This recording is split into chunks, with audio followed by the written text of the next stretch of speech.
amis de JS Communication, bonjour et bienvenue dans cette revue de presse. Le journal à l'honneur ce jeudi 2 avril 2020, eh bien c'est le leader du jour. Noir sur blanc, et le Canada démarre avec un enseignement sur le Covid-19 et ceci à l'endroit des fidèles musulmans. De ses écrits, le leader du jour signale que El Hadj Moutawakil Boukari Malik apprécie la fermeture des mosquées et voit que c'est une décision responsable, nécessaire et juste de la part du gouvernement. Un regard sur la manchette et nous voyons l'enseigne de HECM, école leader, qui dit non à la dépravation des mœurs en milieu éducatif au Bénin et exclut 5 étudiants indisciplinés. Une preuve que l'école leader ne badine pas avec la discipline et ne peut jouer avec l'avenir des futurs cadres du Bénin et de l'Afrique, martèle le leader du jour. Le même canard est allé au ministère du Tourisme, de la Culture et des Arts, puis relève que le ministre Jean-Michel Abimbola installe le conseil d'administration du Bureau béninois des droits d'auteur et des droits voisins Bubedra.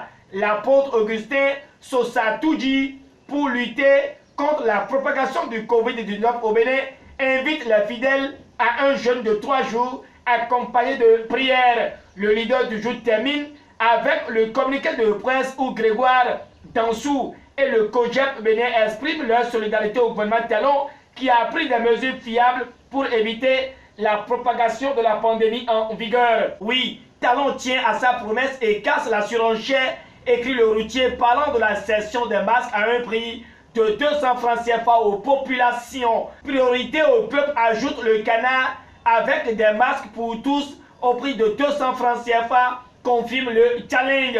De la lutte contre le coronavirus à la lutte contre la corruption, et les pharaons portent à la connaissance de tous que le Haut Commissariat à la prévention de la corruption remplace l'autorité nationale de lutte contre la corruption. Un nouveau dispositif plus performant s'annonce dans la lutte contre la corruption dans notre pays, rallonge notre temps le label. À son tour, le Soleil Bénin Info voit que le gouvernement veut donner un nouvel élan à la lutte contre la corruption. Informé, le journal de Hervé Aladé mentionne qu'une personnalité de grande réputation morale et professionnelle sera bientôt nommée. Selon le Soleil Bénin Info, la cellule nationale de traitement de l'information financière, CENTIF, et la brigade économique et financière BEF sont chargés de détecter les faits de corruption et d'interpeller les auteurs. Mais la Cour de répression des infractions économiques et du terrorisme CRIET va en assurer le jugement, conclut le journal de Hervé Aladé. Avec La Nation,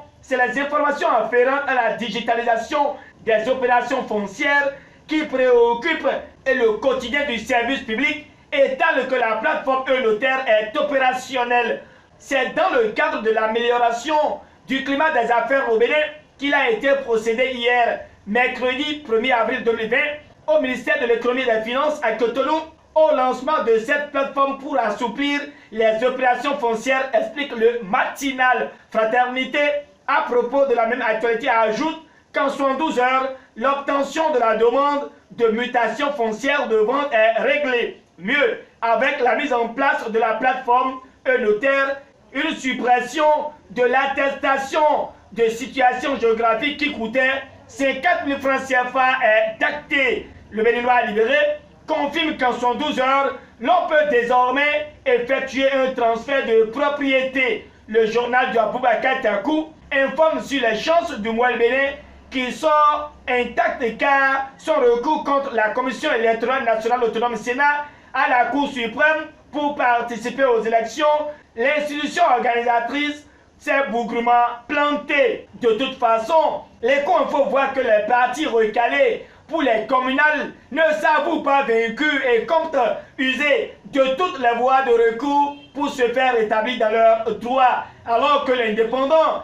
apprécie l'obtention du récépissé final de la Sénat pour les communales et voit l'UDBN de Claudine Afiavi prenait comme une force politique crédible et l'exemple de combativité pour les femmes béninoises. L'option quotidienne trouve qu'il y a 20 cabanes contre le président de l'Association nationale des communes du Bénin ANCB. Mais Luc Sietongi à Trogbo n'est nullement ébranlé et se met en pole position pour un Cotonou rayonnant. Ses détracteurs taperont poteau au soir du 17 mai prochain, propage l'option quotidien. Info Zénith reste également au Bénin et relate que la police convoque les chefs d'établissement à propos du CESTEP dans les écoles. Un tour à l'université d'Abomey-Calavi où a lieu la libération brusque des résidences universitaires. Et Info Zénith trouve que c'est un véritable calvaire pour les résidents renvoyés par rapport au coronavirus. Info au Zénith s'exclame sur les 13 cas désormais confirmés au Bénin, mais avec son supposé produit contre le Covid-19, Valentin Agon lui est dans de beaux draps, écrit le Soleil Bénin Info. Mesdames, Messieurs, voilà qui vient mettre un thème à ce deuxième rendez-vous du mois d'avril. Merci de l'avoir suivi. Au revoir, portez-vous bien et à demain.